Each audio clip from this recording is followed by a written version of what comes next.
Everybody remembers Panthro as the most loyal ThunderCat who ever lived. For anyone who grew up in the 80s, he's unforgettable. The armor, the spikes, the nunchaku, the muscle, the mechanic, the warrior who never questioned an order. But the comics hid a truth too dark for TV.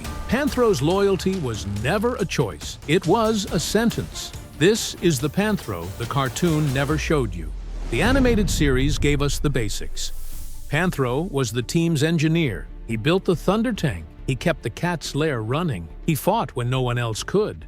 And he followed Lion-O, a lord barely old enough to lift the Sword of Omens. The cartoon showed us a warrior who served with pride, who never once asked why the strongest fighter on Third Earth answered to a child king. But buried in the pages of the Wildstorm comics was a far darker version, a version where Panthro's loyalty wasn't honored, it was punished.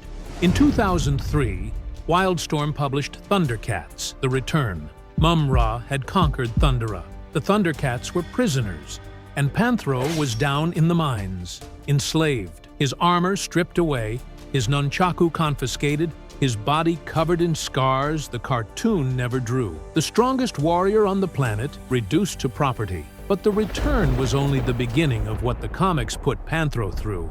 In 2004, Wildstorm released ThunderCats: Enemy's Pride. And nothing you watched as a kid prepared you for this. It opens with a battle against the mutants. Slythe cracks Lion-O over the head with a club. Vulture Man kicks him into an open pit. Lion-O climbs out, seemingly fine. But he's not fine. Something came back up out of that pit. And it wasn't the Lion-O anybody knew.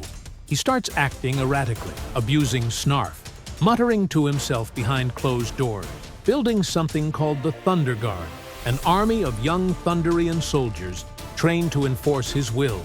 He ships WilyCat off to lead them, far from the lair, where the kid can't see what's really going on. And then he demands attacks on the people of New Thundera to fund his private army. Every ThunderCat stays quiet. Cheetara, Tigra, Bengali, they see the abuse, they hear the madness, but they say nothing, because the Code of Thundera demands obedience to the Lord. Every ThunderCat, except one. Panthro stands up in front of the entire court and opposes the tax. He calls it what it is, tyranny, and Lion-O's response? He uses the Sword of Omens itself to project a vision of Panthro conspiring with the enemy, a vision that was a lie. The Eye of Thundera, the most sacred relic in all of Thundera, twisted to frame the one cat who dared to tell the truth. Lion-O accuses Panthro of treason, calls for his execution. Cheetara manages to reduce the sentence to exile, and so Panthro, the most loyal warrior Thundera ever produced, banished, for doing exactly what a true ThunderCat should have done. But there was a reason Lion-O had changed. Tigra, investigating in secret, slipped into Lion-O's chamber and uncovered the truth. The Lion-O ruling Thundera wasn't Lion-O at all. The real Lion-O was trapped behind a mirror. The thing wearing his face was something called Tashe, an ancient being of pure deception. The sword had shown a false vision because the hand holding it wasn't the hand of a ThunderCat lord. Panthro had been right about everything, and he'd been exiled for it. The fake Lion-O drives New Thundera into war. The ThunderCats who stayed are branded rebels. Everything is falling apart. And then, out of the wilderness, out of the exile, no one thought he'd survive. Panthro comes back. But he doesn't come back alone. He comes back with an army of Berbils. The small, gentle robot creatures the cartoon showed building farm equipment and handing out candy fruit. Panthro had modified them, turned them into soldiers. The same mechanic who built the Thundertank had now built something else entirely, an army. And together, Panthro's Berbil forces and the remaining ThunderCats take the fight to Tash. The real Lion-O is freed, and the imposter is dragged off to the Time Warp prison.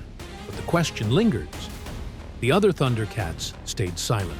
Panthro spoke up, and Panthro was punished. If he'd kept his mouth shut like everyone else, he'd have stayed safe inside the lair. His loyalty to the truth cost him everything, and he came back anyway. Then there's Dogs of War, also from 2003, a story set years in the future, where an aged lion-o, worn down by the time he lost inside the Book of Omens, makes the most desperate decision of his life, to ally with Mumm-Ra, the enemy the ThunderCats had spent decades fighting, to stand against a conquering race of dogs. Cheetara hesitates. The mutants protest. But Panthro? Panthro goes along with it without question, because his lord had given the order. Once again, facing a decision every instinct screamed was madness. The strongest warrior in Thundera simply trusted and obeyed, not because he agreed, but because the code demanded it. But the 2011 reboot hid something even darker about Panthro's past. Here we learn that long before he built the Thundertank, before he ever served King Claudius, Panthro had been a slave, captured by the dogs and thrown into a gladiator arena called the Pit, a place where criminals were forced to fight each other until they earned 100 wins, or died trying. And it was there that Panthro met Dobo, a fellow captive, a brother of the arena, until the day the dogs decided the two of them would have to face each other in a fight to the death. Panthro escaped, and Dobo never forgave him for leaving him behind. The ThunderCat you knew as the loyal mechanic learned to fight not in a dojo, but in a pit, where the only rule was kill or be killed. And that wasn't a pattern of weakness. It was the pattern of a warrior who kept surviving everything the universe threw at him, and still chose to serve. And the reboot went even further. Here, Panthro wasn't just a warrior, he was a general, second only to King Claudius himself, the most trusted military mind in all of Thundera. And yet, when Claudius fell, when Thundera burned, who became Lord? Not Panthro, not the general who'd bled for the kingdom, a child, Lion-O, the king's son by bloodline alone. The 2011 reboot showed us something the original series never dared to say out loud, that Panthro had earned leadership 100 times over. But the code of Thundera placed inherited power above earned power. A prince with no experience outranked a general with a lifetime of it, and Panthro bowed his head and served anyway. On the surface, Panthro was the most devoted ThunderCat who ever lived. Underneath, he was a warrior who'd been enslaved in mines, forced to kill in arenas, exiled for telling the truth, betrayed by his closest ally, passed over for leadership he had earned, and ordered to serve a child. All because a hereditary system told him his strength existed to serve someone else's bloodline. He couldn't die, but he couldn't truly lead either. Too powerful to ignore, too loyal to rebel, too committed to the code to ever ask the question that must have haunted him every single night. In that mine? In that arena? In that exile?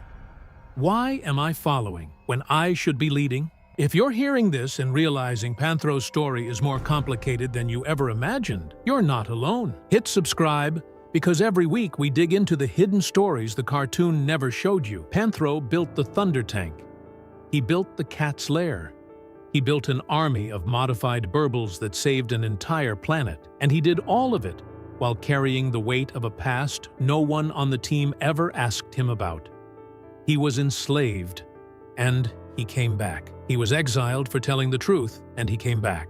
He was betrayed, dropped into an abyss, and he came back. The next time you watch that classic opening, the next time you see Panthro spinning those nunchaku and charging into battle, remember, that's not just loyalty you're looking at. That's a warrior who survived everything the universe and his own people threw at him, and still chose to fight for them. Whether that makes him the most loyal ThunderCat or the most imprisoned one is a question that splits people every time. Drop your verdict in the comments. Would Panthro have made a better leader? Share this with someone who grew up watching ThunderCats. Hit that like button, subscribe to the channel, and I'll see you in the next one.